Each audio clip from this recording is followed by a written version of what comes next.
Bismillahirrahmanirrahim.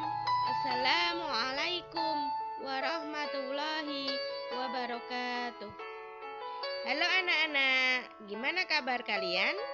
Semoga kita semuanya selalu diberikan kesehatan. Ya, karena sehat itu penting. Ya, sesuai dengan tema kita yang akan kita pelajari hari ini, yaitu untuk tema 4 kelas 5, tentunya di SD Muhammadiyah Program Khusus Banyudono. Hari ini kita akan belajar bersama untuk muatan bahasa Indonesia, yaitu untuk subtema 1, peredaran darahku sehat. Tentunya dengan belajar bersama Mus Iin. Ya, selanjutnya untuk pembelajaran hari ini yaitu pokok materi kita adalah pantun. Kemudian untuk tujuan pembelajaran yaitu siswa dapat menjelaskan pengertian pantun, dapat membaca pantun, dapat mengidentifikasi pantun, dapat menjelaskan isi atau makna pantun, dapat membedakan jenis-jenis pantun berdasarkan usia, dan dapat menentukan jenis-jenis pantun berdasarkan isinya. Ya, langsung saja perhatikan, bacalah pantun di bawah ini. Ke pasar beli semangka, buah semangka kesukaan ibu. Sudah lama kita tak berjumpa. Apa kabar murid baikku? Ya, gimana? Kabar semuanya kalian sehat selalu ya? Tetap semangat tentunya walaupun masih tetap belajar di rumah. Ya, selanjutnya kita masuk ke pengertian pantun. Menurut KBBI, pantun itu adalah bentuk puisi atau melayu. Tiap bait atau kuplet biasanya terdiri dari 4 baris yang bersaja ABAB. Tiap lare biasanya terdiri atas 4 kata.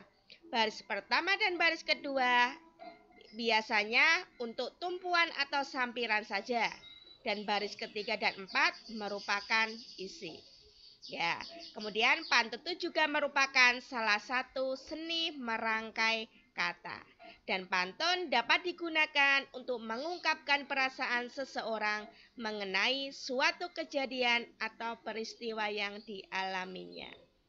Dan kemudian pantun memiliki ciri khas sehingga berbeda dengan bentuk puisi lainnya.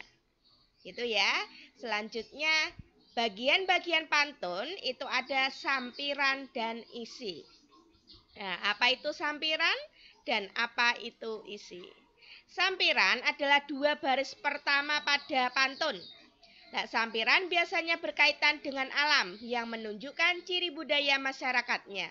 Dan biasanya sampiran pada pantun tidak mempunyai hubungan dengan bagian kedua, hanya sekadar mengantarkan rima atau saja. Sedangkan isi itu adalah 2 baris terakhir pada pantun. Lah, isi pada pantun itu merupakan tujuan atau maksud dari pantun tersebut. Ya, selanjutnya perhatikan contoh pantun berikut ini. Bermain di taman dengan akur, bersama teman naik jungkat-jungkit. Mari kawan kita bersyukur menjaga kesehatan sebelum sakit. Ya, dari contoh tersebut kita lihat sampiran itu berada di baris 1 dan 2. Sedangkan yang ketiga dan 4 itu adalah disebut dengan isi. Gitu ya. Kemudian selanjutnya ciri-ciri pantun dan jenis pantun. Yang pertama adalah bersaja ABAB, kemudian terdiri atas 4 baris dalam 1 bait. Setiap baris terdiri dari terdiri atas 8 sampai 12 suku kata. Baris pertama dan kedua merupakan sampiran dan baris ketiga dan 4 merupakan isi. Gitu ya. Itu ciri-ciri dan jenis pantun. Kemudian menjelaskan isi pantun. Lihat, perhatikan pantun di yang ada di layar kalian. Bawa paku dan juga palu digunakan untuk buat pagar. Olahraga rutin sangat perlu, tubuh menjadi kuat dan bugar. Ya, lihat di 1 dan 2 itu adalah sampiran, 3 dan 4 itu adalah isi.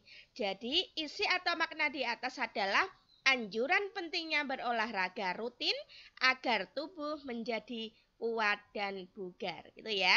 Jadi untuk mengetahui isi pantun itu apa, yang dilihat adalah hanya baris ketiga dan keempat. Kemudian selanjutnya jenis pantun berdasarkan usia itu ada 3, yaitu ada pantun anak, berarti pantun itu khusus untuk anak-anak. Kemudian pantun orang muda dan pantun orang tua. Ya, ada 3 ya. Kemudian perhatikan di sini ada contoh pantun anak. Jalan-jalan ke pinggir pantai, menyusuri pantai naik delman. Jadilah anak yang pandai, tentu punya banyak teman. Nah, itu salah satu contoh dari pantun anak. Ya, selanjutnya ada pantun orang muda. Ke pasar membeli jamu, tidak lupa memberi tahu. Lama kita tidak bertemu, membuat hati jadi rindu. Ya, itu salah satu contoh pantun orang muda ya. Kira-kira siapa ya dengan rindu? Ya, tentunya rindu dengan sekolah ya. Selanjutnya yang ketiga adalah contoh pantun orang tua. Burung kutilang terbang lepas, kakak tua memakan roti. Jadi orang janganlah malas, di hari tua menyesal nanti. Nah, itu pantun orang tua yang menggambarkan nasihat orang tua kepada anaknya. Ya, selanjutnya kita akan belajar jenis pantun berdasarkan isi. Ya, berdasarkan isi ada pantun nasihat dan pantun jenaka. Perhatikan. Untuk nasihat, contohnya adalah jalan-jalan ke Gunung Pancar, sampai di sana melihat-lihat. Peredaran darah akan lancar jika kita bergaya hidup sehat. Itu ya. Jadi isi pantun itu adalah anjuran untuk menerapkan gaya hidup sehat. Ingat ya, isi pantun itu berada di baris 3 dan 4. Kemudian contoh pantun yang jenaka. Ya, kalau jenaka berarti nanti kalian membuat tertawa ya. Tentunya kalau tidak tertawa berarti bermasalah gitu ya. Ya, berjalan sambil mengendap, tanpa suara mengumpat di balik kendi.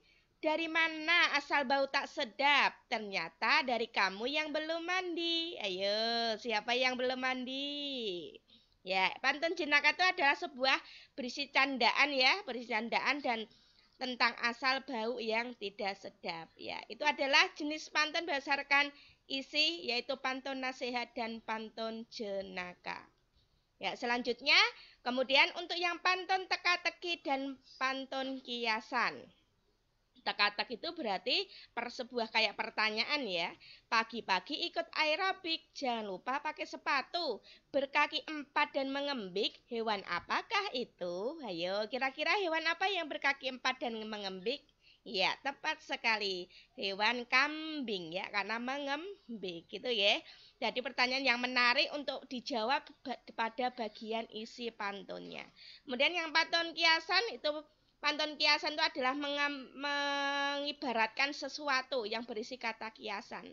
Contohnya, lihat adik duduk termenung membayangkan enaknya kue pai. Hendak hati memeluk gunung, apa daya tangan tak sampai. Gitu ya. Jadi itu contoh pantun kiasan yang berisi kata kiasan mengibaratkan sesuatu dengan sesuatu yang lain. Masa hendak hati ingin memeluk gunung? Nggak mungkin ya kita memeluk gunung ya. Jadi hanya sebuah kiasan, kata kiasan saja. Gitu nggih? Ya, kemudian lanjut untuk tugas hari ini silahkan dipelajari kembali. Untuk video pembelajaran hari ini bisa dilihat di Popena di jilid 5B tema 4 subtema 1 untuk muatan bahasa Indonesia. Kemudian kerjakan latihan soal subtema 1 di halaman 25 muatan bahasa Indonesia nomor 1 dan 5 sampai 5 saja. Ya, silakan dikerjakan di kertas HVS. Gitu nggih. Selamat mengerjakan, tetap semangat. Semoga video pembelajaran hari ini bermanfaat. Tetap semangat belajar dari rumah dan terima kasih. Usin akhiri, wassalamualaikum warahmatullahi wabarakatuh.